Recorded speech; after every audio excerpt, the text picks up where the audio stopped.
تو جو رحمت رمضان میں میرے نبی نے فرمایا اگر میری امت کو پتہ چل جائے کہ رمضان کیا ہے تو یہ تمنا کریں گے کہ کاش سارا سال ہی رمضان ہو۔ اچھا ایک صحابی آئے، یا رسول اللہ میں تو مارا گیا۔ آپ نے کہا کیا ہوا؟ کہا میرا روزہ تھا، میں بیوی کے پاس چلا گیا۔ آپ نے کہا تو پھر تو غلام آزاد کر، کفارہ دے۔ کہا جی میں تو خود غریب آدمی ہوں، غلام کہاں سے آزاد خریدنا پڑے؟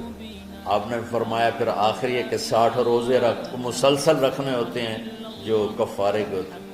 وہ کہنے لگا ایک روزے چاہے کم کیتا ہے 60 روزے اچ میں کی کروں۔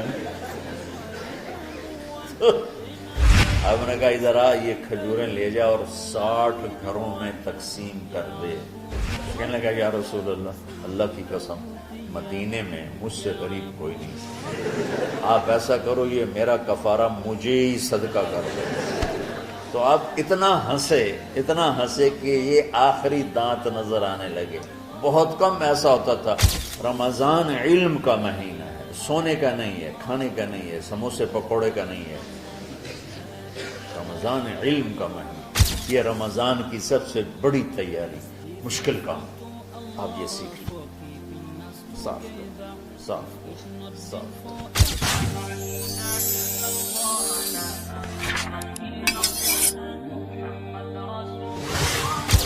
سارے مہینوں کے نام عربوں نے رکھے، محرم، صفر، ربیع الاول، ربیع الثانی، جمادی الاولی، جمادی الثانی، رجب، شعبان، رمضان، شوال، ذوالقعدہ، ذوالحج۔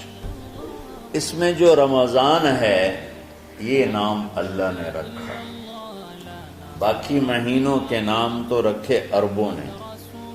پھر ان کی زبان پہ اللہ لایا رمضان، چونکہ ابھی تو دنیا بھی نہیں بنی تھی اور اللہ نے قرآن کی تلاوت فرمائی تھی، تو اس قرآن میں تھا شہر رمضان الذی انزل فیہ القرآن۔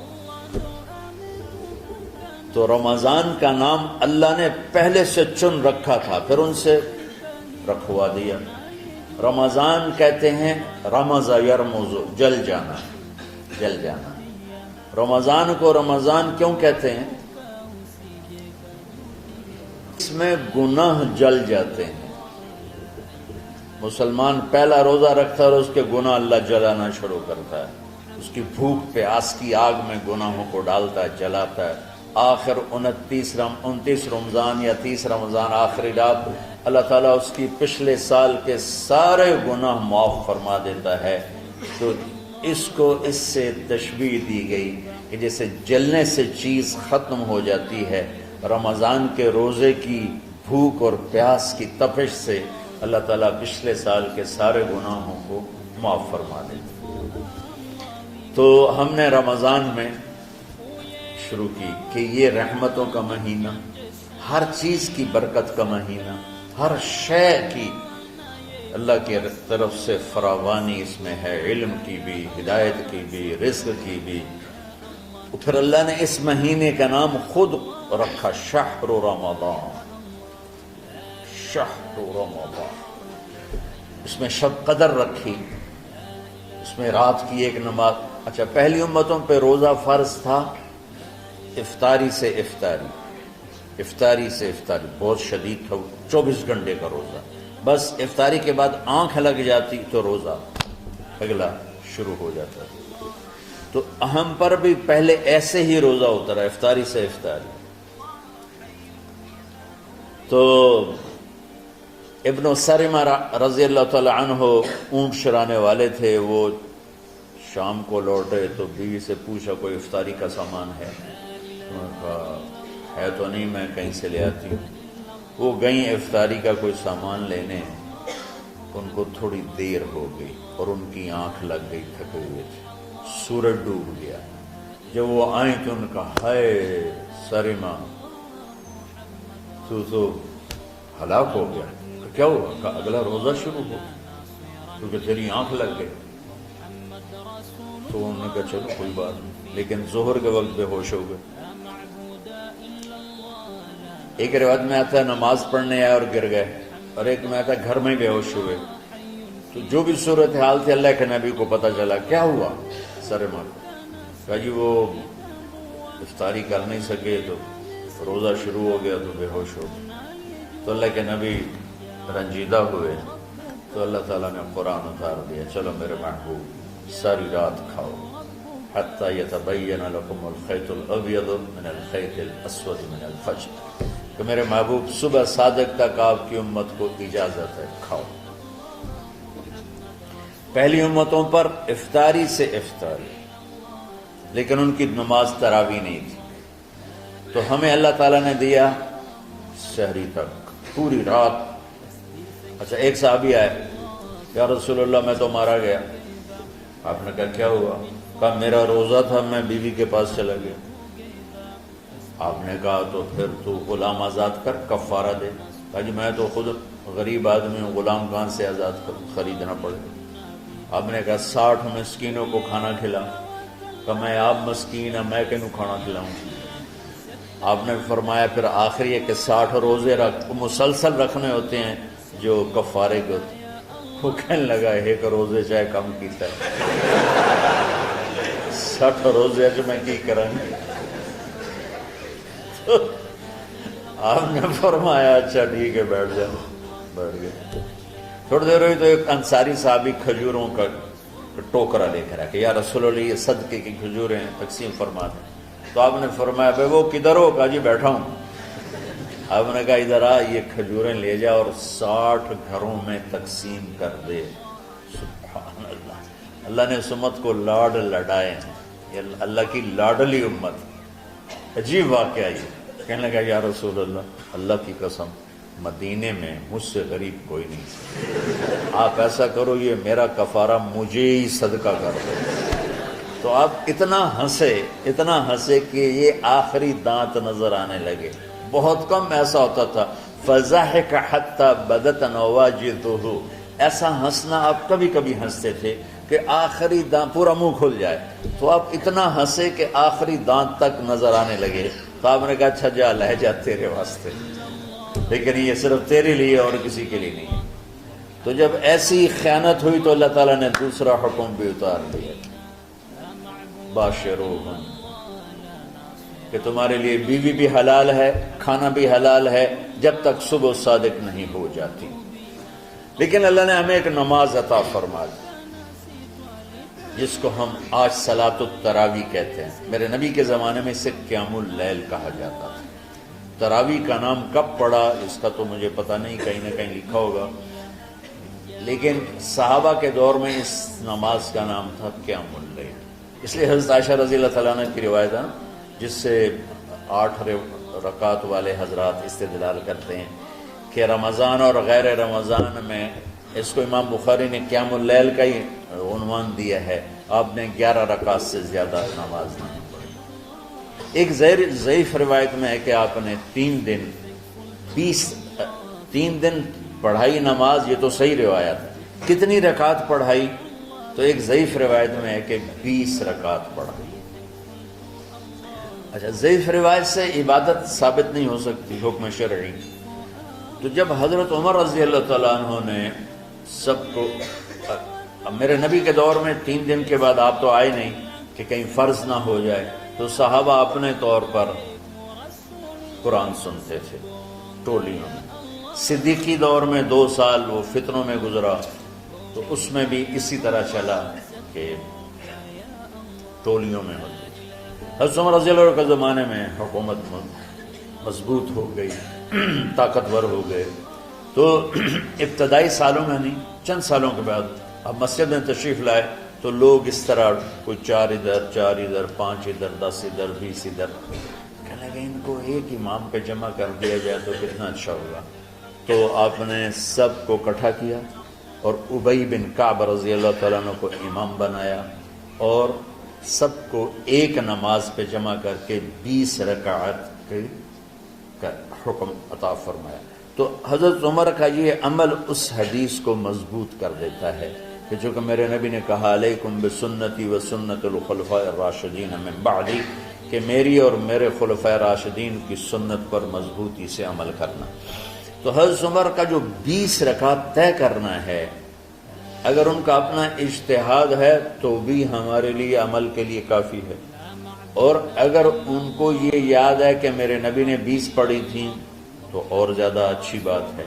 لیکن بہرحال جو 8 پڑھتا ہے ہمارا اس پہ بھی کوئی اعتراض نہیں، کیونکہ وہ بھی حدیث کے ساتھ بات کرتا ہے، اور باقی پوری امت 20 پڑھتی ہے، ان پر بھی اعتراض نہیں۔ میں ایک جگہ سے گزر رہا تھا، نماز کا وقت ہو گیا، اہل حدیث کی مسجد تھی، میں وہاں نماز پڑھنے چلا گیا تو ایک بہت بڑا اشتہار لکھا ہوا تھا، 20 تراویح ثابت کرنے والے کو 5 لاکھ روپے انعام۔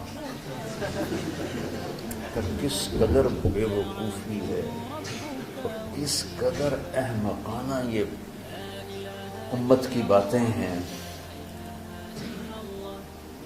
کہ 20 تراویح، سینکڑوں سال سے امت کا عمل 20 تراویح آ رہا ہے۔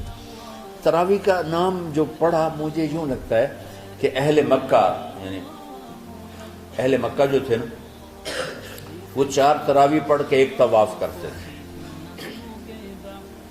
تو وہ آرام کے لیے ہوتا، ترویحہ آرام، تھوڑی دیر کا آرام، تو 4 تراویح کے بعد ایک طواف کرتے تھے، وہ چھوٹا سا طواف 10 منٹ میں ختم ہو جاتا تھا، اور پھر 4 تراویح پڑھتے تھے، پھر طواف کرتے تھے، پھر 4 پڑھتے تھے، پھر طواف کرتے تھے۔ یہ صحابہ کے تھوڑے بعد کے دور کی بات۔ تو مدینے والوں کو پتہ چلا کہ مکے والے تو یہ کرتے ہیں، وہ کہنے کے آسان کی کری، انہوں نے کہا اسی 40 تراویح پڑھا، 40 رکعت، وہ 40 رکعت پڑھتے تھے۔ تو نوافل میں کوئی سختی نہیں کہ بھائی 8 سے زیادہ نہیں پڑھنی، بدعت ہو جائے گی، اور 20 پڑھنا بدعت ہے، یہ سب جہالت کی بات ہے۔ اور یہ 8 پڑھ رہے ہیں یہ غلط ہے، یہ بھی حماقت کی بات ہے۔ جو صحیح حدیث سے دلیل پکڑ کے کوئی عمل کرتا ہو تو بھائیو اس سے بحث نہ کیا کرو، مناظرہ نہ کیا کرو، یہ بہت نادانی والی بات۔ آج کل جو یہ ہمارے افطاری کے اوقات ہیں، یہ سورج ڈوبنے کے بھی 2-2.5 منٹ بعد کے ہیں کہ احتیاطاً، ٹھیک ہے چلو احتیاط کر لو کوئی مسئلہ نہیں، لیکن اصل ہے ادھر چونکہ اب سورج ہمیں نظر ہی نہیں آتا ہے، اس طرح ہم گھرے ہوئے ہیں شہروں میں، دیہاتوں میں بھی اب اس طرح کا ماحول ہے کہ وہ نظر نہیں آتا ہے، تو بہتر کہ ادھر سورج غائب ہو ادھر لقمہ منہ میں جائے، لیکن یہ تب ہے جب آپ نظر آ رہا ہو۔ اب جب آپ یہاں بیٹھے ہو حسنین میں تو یہاں تو کوئی سورج نظر نہیں آئے گا، یہاں تو مینار ہی نظر آئے گا، تو لہٰذا احتیاط ٹھیک۔ ہمارے اہل حدیث بھائی وہ 2 منٹ پہلے ہم سے افطار کرتے ہیں، وہ بڑی اچھی بات ہے کہ سورج کے غروب ہونے کا جو اصل وقت ہے اس کے ساتھ ہی افطار کرنا۔ اور سحری میں ایک واقعہ سناتا ہوں، آپ سحری کھا رہے تھے، بکرے کی سری پکی ہوئی تھی، تو مولا علی رضی اللہ تعالیٰ عنہ اور رباز بن ساریہ رضی اللہ تعالیٰ عنہ آپ کے ساتھ کھانا کھا رہے تھے، تو حضرت بلال آئے، یا رسول اللہ وقت ختم ہو گیا ہے، میں اذان دینے جا رہا ہوں، آپ برائے مہربانی کھانا پینا بند کریں، اور یہ کہہ کر چلے گئے۔ چھت، ایک انصاری عورت تھی، اس کے گھر کی چھت پہ چڑھ کے اذان دیتے تھے، چڑھنے لگے تو پھر واپس آئے کہ دیکھوں اللہ کے نبی نے کھانا چھوڑ دیا یا نہیں، آ کے دیکھا تو وہ کھا رہے تھے، انہوں نے کہا یا رسول اللہ واللہ لقد اصبحت، یا رسول اللہ اللہ کی قسم سحری کا وقت ختم ہو گیا، صبح ہو گئی، تو آپ نے ہاتھ پیچھے کر لیا، کہہ رہے تیرا بھلا ہو بلال، ابھی وقت باقی تھا، تیرے قسم کھانے پر اللہ نے اس کو پہلے نکال دیا کہ تیری قسم کہیں جھوٹی نہ پڑ جائے۔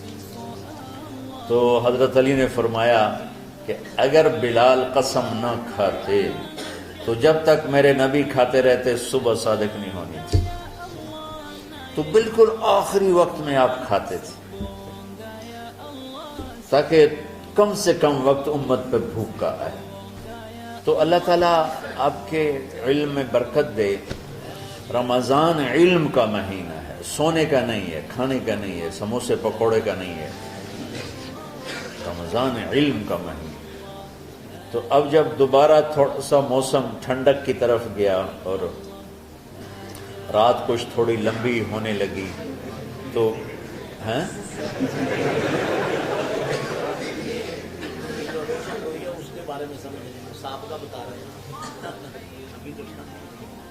نہیں، مئی میں روزے آ رہے ہیں نا، گرمی تو ہے لیکن وہ جون والے روزے تو نہیں ہیں نا، جون کے روزے۔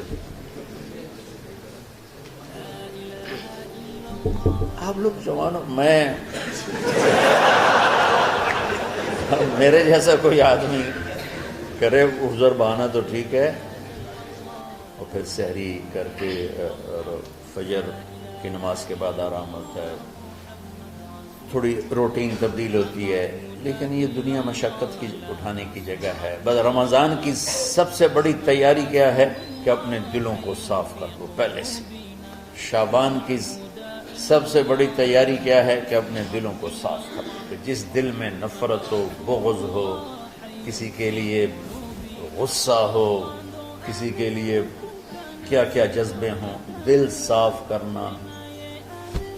شب قدر اس میں ہے، اللہ کا عرش پہلے آسمانوں پر ہے، سارا دن ساری رات اللہ کے اعلان ہو رہے ہیں، کوئی بخشش چاہنے والا، کوئی معافی چاہنے والا، کوئی رزق چاہنے والا، کوئی ہدایت چاہنے والا، کوئی شفا چاہنے والا، اور فرشتوں کے اعلان ہو رہے ہیں، بھلائی کرنے والے آگے بڑھ، برائی کرنے والے بس کر پہ۔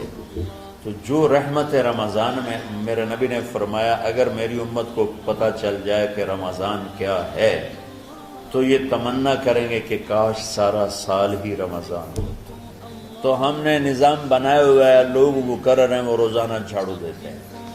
تمہارا دل ایک آنگن ہے، ایک صحن ہے، اس میں بغض، نفرت، حسد، پتہ نہیں کیا کیا گندگیاں آئیں گی اور آتی رہیں گی۔ بچوں ایک کام کرو، جھاڑو پکڑ لو، صاف کرو۔ یا اللہ معاملہ تجھ سے کرنا ہے، لوگوں سے نہیں۔ کسی نے برا کہا، کسی نے غیبت کی، کسی نے گالی دی، کسی نے دھکا دیا، کسی نے حق مارا، کسی نے کچھ کیا، یا اللہ تیرے سے بول، میں نے اپنے دل کو سب سے صاف کیا، میں نے اپنے دل کو سب سے صاف کیا۔ یہ اتنی بڑی عبادت ہے کہ بڑے بڑے نفلوں والے، تہجد والے، حج عمرے روزے والے تمہیں نہیں پکڑ سکے، کیونکہ اس کا کرنے والا دنیا میں کوئی نہیں۔ نفل پڑھنے والے تو بے شمار ہیں، عمرے کرنے والے بے شمار ہیں، علماء بے شمار ہیں، حاجی بے شمار ہیں، سخاوت کرنے والے بے شمار ہیں، لیکن اس ٹکڑے کو صاف کرنے والا لاکھوں میں ایک بھی نہیں۔ مشکل کام، آپ یہ سیکھ لیں، صاف کرو، صاف کرو، صاف کرو۔ یہ رمضان کی سب سے بڑی تیاری۔ جس دل میں بغض بھرا ہو، نفرت بھری ہو، حسد بھرا ہو، کینہ بھرا ہو، اس میں خاک آئے، اس میں تو علم کی ایک کرن بھی نہیں آئے، اس زبان سے چاہے جتنے مرضی موتی بکھیرے، دل اس کا اندھا ہوگا۔ لا تعمل ابصار ولكن تعمل قلوب التي في الصدور۔ یہ آنکھوں سے اندھے نہیں، دل سے اندھے ہیں۔ تو ساری امت سے کہتا ہوں رمضان کا استقبال کرو، دلوں کو صاف کر کے، نفرتوں کو مٹا کے، مذہبی نفرت، دنیاوی نفرت، رشتوں کی نفرت، بول چال کی نفرت، سیاست کی نفرت، لین دین کی نفرت، ان سب سے اپنے دل کو صاف کرو تاکہ رمضان میں اللہ نے علم اتارا، اللہ تعالیٰ آپ کو علم عطا فرمائے، اور باقی لوگ جو عام دنیا میں زندگی گزار رہے ہیں ان کے دلوں میں اللہ رمضان کا نور اتارے اور اپنے اور ہدایت کا نور اتارے۔ یہ سب سے بڑی تیاری ہے اس کی۔ اور آپ میں جو حفاظ ہیں وہ ترتیب بناؤ، آپ کے اعزازے بنائیں گے، آپ الگ الگ اپنا یہاں ٹولیوں میں بٹ کے، جیسے ماشاءاللہ پہلے ہوتا تھا، اپنا قرآن سناؤ، 10 دن میں سناؤ، ہفتہ میں سناؤ، 20 دن میں سناؤ، 3 دن میں سناؤ، تمہاری مرضی ہے، لیکن یہاں فضا بنے، چاروں طرف قرآن پڑھا جا رہا ہو، تو ایسے صرف دیکھ کر ہی ایمان تازہ ہو جاتا ہے۔ تو جو آپ میں حفاظ ہیں وہ غافل نہ ہونا کہ نو جی میں نے تو اب یاد نہیں ہے، بھول گئے تو الگ بات ہے، کوئی کچا پکا ہے تو اس کے لیے تیاری کر کے سناؤ، کسی اچھے حافظ کو ساتھ لے کر، کچھ وہ سنائے، کوئی یہ سنائے، اس طرح کر کے، کوئی ضروری نہیں تراویح میں ختم ہو، نفلوں میں اسے کر لو، لیکن حفاظ کوشش کرو کہ قرآن زبان سے ادا ہو جائے۔ رمضان میں جو قرآن سناتا رہتا ہے اسے ساری زندگی قرآن یاد رہتا ہے، اور کسی سے گلہ ہے، غصہ ہے، ناراضگی ہے، کسی سے بولتے نہیں ہو، ابھی سے شعبان آ چکا ہے، آپ شعبان سے رمضان کی تیاری شروع فرما دیتے تھے، تو اس کی تیاری کیا ہے؟ وہ دلوں کو صاف کرو، معاف کرو، معافی مانگو، تمہارا قصور نہیں پھر بھی معافی مانگ لو، دلوں کو صاف کرو، اور اللہ سے سخاوت مانگو کہ اللہ کو سخی بھی پسند ہے اور صاف دل والا بھی پسند ہے۔